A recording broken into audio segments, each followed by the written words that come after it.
بسم اللہ الرحمن الرحیم۔ السلام علیکم ورحمۃ اللہ وبرکاتہ۔ نحمدہ ونصلی علی رسولہ الکریم، اما بعد۔ اللہ نے موت کو کیسے پیدا کیا؟ موت کی اذیت ناک پیدائش۔ محترم ناظرین، اللہ پاک نے کلام پاک یعنی کہ قرآن مجید میں فرمایا ہے کہ خلق الموت والحیات لیبلوکم ایکم احسن عملا۔ اللہ پاک نے موت اور حیات کو اس لیے پیدا فرمایا تاکہ آزمائے کہ تم میں سے کون اچھے عمل کرتا ہے۔ جب اللہ پاک نے موت کو پیدا فرمایا تو اس پر ہزاروں پردے ڈال کر فرشتوں سے محجوب کر دیا، یعنی یہ سمجھ لیں کہ موت کو پیدا فرما کر اللہ پاک نے اس کو فرشتوں سے چھپا دیا۔ موت کو سب زمینوں اور آسمانوں سے زائد قوت اور طاقت عطا فرمائی اور اسے بہت سی زنجیروں میں جکڑ دیا۔ ایک زنجیر کا طول 1000 سال کی مسافت ہے۔ موت کا باوجہ پردہ میں ہونا کہ ملائکہ نے اس کے مکان کو جانتے تھے اور نہ ہی اس کی آواز سنتے تھے، نہ اس کی حقیقت سے آگاہ تھے۔ جب اللہ پاک نے سیدنا حضرت آدم علیہ السلام کو پیدا فرمایا اور ان کو جنت میں داخل فرمایا تو اس وقت حضرت اسرائیل علیہ السلام کو فرمایا کہ تجھے موت پر مسلط کیا جاتا ہے، اس کو اپنے قبضے میں کر لو۔ ملائکہ نے جب موت کا نام سنا تو عرض کی کہ یا باری تعالیٰ، وہ موت کیا ہے اور کہاں پر ہے؟ اللہ تبارک و تعالیٰ نے موت کو حکم فرمایا کہ اپنے حجابوں کو دور کر دو۔ موت نے تمام حجاب دور کر دیے۔ تب فرشتوں کو حکم فرمایا کہ یہ ہے موت، اسے دیکھ لو۔ فرشتوں نے جب موت پر نگاہ ڈالی تو 1000 سال تک بے ہوش پڑے رہے۔ 1000 سال کے بعد جب ہوش آیا تو عرض کی کہ اے ہمارے پروردگار، کیا موت سے بھی بڑی کوئی اور مخلوق پیدا فرمائی ہے؟ فرمایا کہ ہاں، میں اس سے بھی بڑا ہوں۔ پھر حضرت ملک الموت علیہ السلام نے عرض کی کہ اے مولا کریم، موت میں بڑی طاقت ہے، میں کس طرح اس پر تسلط جما سکتا ہوں؟ تو اللہ پاک نے حضرت اسرائیل علیہ السلام کو بہت بڑی طاقت عطا فرمائی کہ جس سے انہوں نے موت کو پکڑ اور اپنے قبضے میں کر لیا۔ تو اس وقت موت نے بہت ہی خوفناک اور ہولناک چیخ ماری اور عرض کیا کہ اے باری تعالیٰ، مجھے اجازت ہو تو میں آسمانوں میں ایک مرتبہ اپنا اعلان سنا دوں۔ اللہ پاک نے موت کو اجازت مرحمت فرمائی تو موت نے یوں اعلان کیا کہ میں موت ہوں جو ماں اور بیٹی میں جدائی ڈالتی ہوں، میں موت ہوں جو بھائی اور بہنوں میں جدائی پیدا کرتی ہوں، میں موت ہوں جو دوستوں کے درمیان جدائی ڈالتی ہوں، میں موت ہوں جو خاوند اور اس کی بیوی میں جدائی پیدا کرتی ہوں، میں موت ہوں جو گھروں اور محلوں کو برباد کرتی ہوں، میں موت ہوں جو قبروں کو آباد کرتی ہوں، میں موت ہوں جو تم کو ڈھونڈتی ہوں اور تم کو پا لیتی ہوں، اگرچہ تم انتہائی مضبوط قلعوں میں ہو اور ہر مخلوق میرا مزہ چکھے گی۔ اس بات کو ہم مانتے ہیں کہ آخرت دنیا سے افضل ہے، مگر دنیا کا مال جمع کرنے کی فکر میں ہر وقت لگے رہتے ہیں اور آخرت کو بھول جاتے ہیں۔ ہم یہ بھی مانتے ہیں کہ موت یقینی چیز ہے جو آ کر رہے گی، مگر اعمال ہم ایسے کرتے ہیں جیسے ہمیں کبھی مرنا ہی نہ ہو۔ رسول کریم صلی اللہ تعالیٰ علیہ وآلہ وسلم نے فرمایا، لذتوں کو توڑنے والی چیز موت کو کثرت سے یاد کیا کرو، اس لیے کہ موت کو کثرت سے یاد رکھنا دنیا سے بے رغبتی پیدا ہونے کا سبب ہے، جو اصل مقصود ہے، اور آخرت کے لیے ذخیرہ جمع کرنے میں مددگاروں و معاد اور گناہوں سے توبہ کرتے رہنے کی ترغیب کا باعث بھی ہے۔ سمجھدار وہ ہے جو موت کو کثرت سے یاد کرنے والا ہو اور اس کے آنے سے پہلے اس کے لیے بہترین تیاری کرنے والا ہو۔ آخرت کی تیاری کرنے والے کا 3 چیزوں سے احترام اور کرام کیا جاتا ہے۔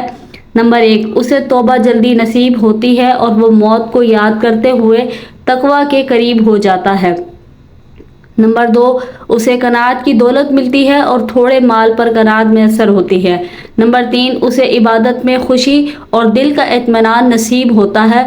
اس کے برعکس جو موت سے غافل رہتا ہے اس پر 3 عذاب مسلط کیے جاتے ہیں۔ 1، گناہوں سے توبہ میں تاخیر ہوتی رہتی ہے۔ نمبر 2، اپنی آمدنی پر راضی نہیں ہوتا، اس کو کم ہی سمجھتا رہتا ہے، چاہے وہ کتنی ہی بڑھ جائے۔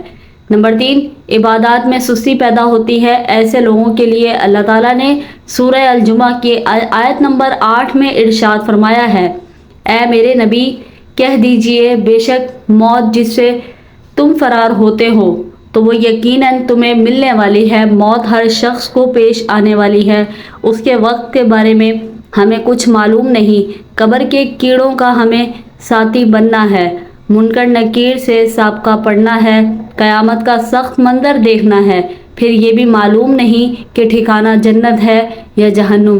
موت کا کسی کو کوئی پتہ نہیں کہ کب اور کہاں آئے گی۔ یہ خبریں ہم سنتے رہتے ہیں اور اپنی آنکھوں سے دفن ہوتے بھی دیکھتے ہیں، لیکن پھر بھی یقین نہیں کرتے۔ اللہ تعالیٰ نے دنیا کی زندگی کو دھوکے کا سامان قرار دیا ہے۔ واقعی ہی یہ دنیا بڑی ظالم ہے، انسان کو طرح طرح سے اپنی دلچسپیوں کے نرغے میں گھیر رکھتی ہے۔ دنیا والوں، دنیا کی زندگی، اس کی دلکشی اور زیب و زینت سے دھوکہ نہ کھاؤ۔ یہ دنیا وہ خوبصورت حسینہ ہے جس کے کروڑوں شوہر ہیں، اس نے کسی کے ساتھ وفا نہیں کی۔ دیکھو جن لوگوں نے دنیا بھر کی دولت سمیٹ رکھی تھی وہ یہاں سے کافور اور کفن کے علاوہ کچھ نہیں لے کر گئے۔ یہاں کتنے آئے کتنے چلے گئے، مگر اے انسان تجھ کو عبرت نہ ہوئی۔ یہاں جو بھی آیا ہے کوشش کرنے کے لیے آیا ہے، آخرت کی فکر کر اور عمل صالح سے اپنی مدد کر۔ جس طرح ایمان اور عمل صالح کے لیے رنگ، نسل، زبان یا وطن کی کوئی نسبت ضروری نہیں، اسی طرح عمل صالح کرنے والا مرد ہو یا عورت ہو، اس سے کوئی فرق نہیں پڑتا۔ سب کی محنت اللہ تعالیٰ کے ہاں یکساں محفوظ ہے، جیسا کہ سورۃ النساء کی آیت نمبر 124 میں فرمان الہی ہے، اور جو نیک عمل کرے گا خواہ وہ مرد ہو یا عورت، بشرط یہ کہ وہ مومن ہو، تو ایسے ہی لوگ جنت میں داخل ہوں گے اور ان کی ذرہ برابر حق تلفی نہ ہونے پائے گی۔ یہی بات سورہ المومن کی آیت نمبر 14 میں بھی دہرائی ہے، جو کوئی برا کام کرے گا اس کو ویسا ہی بدلہ ملے گا، اور جو کوئی مرد یا عورت اچھا کام کرے گا ایمان کے ساتھ تو ایسے ہی لوگ بہشت میں جائیں گے، وہاں بے حساب روزی پائیں گے۔ عمل صالح پر کاربند رہنے کے لیے 2 ہی اصول ہیں، نمبر 1 دل میں اللہ کا خوف ہو، نمبر 2 اور نفس کو ناجائز خواہشات سے لگام دے دی جائے۔ یہی راستہ جنت کی طرف لے جاتا ہے، جیسا کہ سورۃ النازعات کی آیت نمبر 41 میں اللہ تعالیٰ نے فرمایا ہے، اور جس نے اپنے رب کے سامنے کھڑے ہونے کا خوف کیا تھا اور نفس کو بری خواہشات سے باز رکھا تھا تو جنت اس کا ٹھکانہ ہوگا۔ اللہ تعالیٰ ہمیں قبر کے عذاب سے بچائے، اللہ تعالیٰ ہمیں موت کی سختی میں آسانی فرمائے، اللہ تعالیٰ ہمیں منکر نکیر کے سوال جوابوں میں آسانی فرمائے، اور اللہ تعالیٰ ہم سے سخت حساب کتاب نہ لے۔ ہم اتنے گناہ گار ہیں کہ ہم اس حساب کے قابل نہیں ہیں کہ ہم اس کا حساب کا جواب دے سکیں۔ اللہ پاک بس ہماری مغفرت فرمائے اور ہمیں اپنی صحیح راہ دکھائے اور ہمیں صحیح راہ پر چلنے کی توفیق عطا فرمائے۔ اللہ پاک سے یہی دعا ہے۔ ویڈیو اگر اچھی لگی ہو تو اس کو ایک لائک بھی کریں اور دوسروں کے ساتھ شیئر بھی کریں۔ اس طرح کی ویڈیو آپ آگے جب شیئر کریں گے تو اور لوگوں کو بھی سننے کے بعد ہو سکتا ہے کسی ایک ویڈیو سے کسی کا دل پگھل جائے اور اسے ہمارے دین پر چلنے کی توفیق ہو جائے۔ لوگ بہت دور ہیں آج کل ہمارے دین سے، اور یہ ہماری دین کی باتیں ہیں اور اسلام کی باتیں ہیں، اور وہ حقیقت باتیں ہیں جو لوگ آج کل انہیں مانتے ہی نہیں یا ان کو سمجھتے ہی نہیں ہیں کچھ۔ وہ یہ سمجھتے ہیں کہ بس یہی دنیا ہے، اسی دنیا میں ہم نے رہنا ہے، اس کے آگے ہمارا اور کوئی ٹھکانہ نہیں ہے۔ ویڈیو پسند آئی تو لائک کر دیں، شیئر کر دیں، چینل پر نئے ہیں تو سبسکرائب کر کے بیل نوٹیفیکیشن کو آل پر کر لیں۔ شکریہ مجھے سننے کا۔ اللہ حافظ۔